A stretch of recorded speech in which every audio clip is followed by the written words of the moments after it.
Nasubukan mo bang gumawa ng kikiam gamit ang bangus? Ang paborito nating street food na ating tinutusok-tusok. Partneran mo pa ng masarap na manong sauce. Eto tuturo ko na sa'yo. Let's get it on! Sa ating food processor, lalagyan na natin ang 2 cups ng hinimay na lutong bangus. Meron din tayo ditong luya at bawang.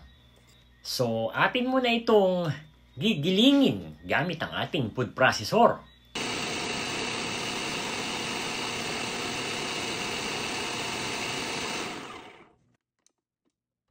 Lalagyan natin ito ng asin.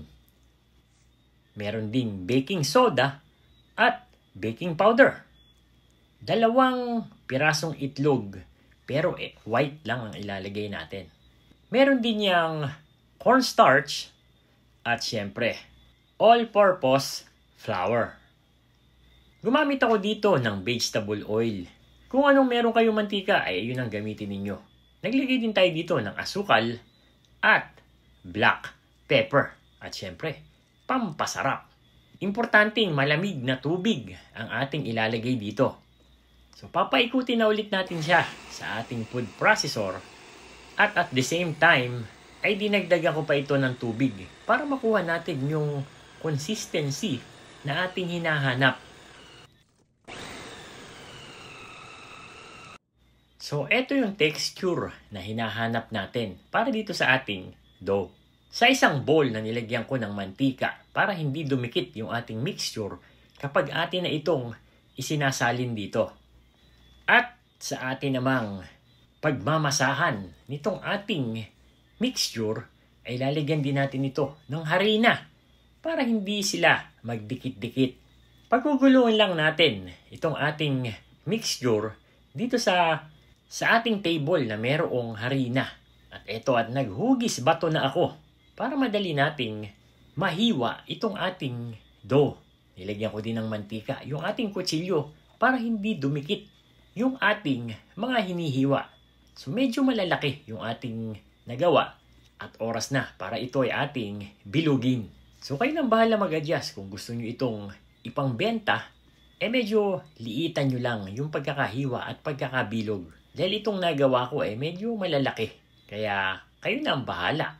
At sa dami nga ng ating nagawa ay hindi na nagkasya dito sa aking plato.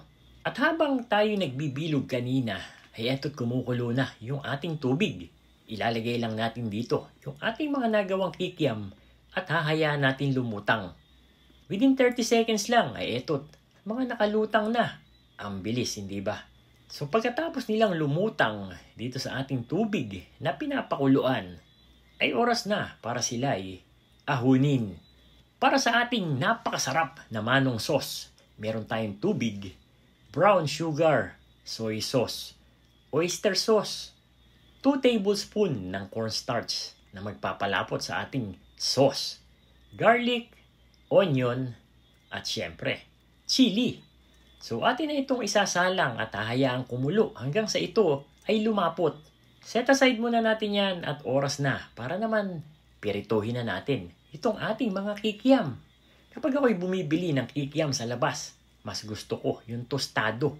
Yung talagang naririnig mo ang pagkagat dito. And there you have it, KND Nation, mga kadadelicious.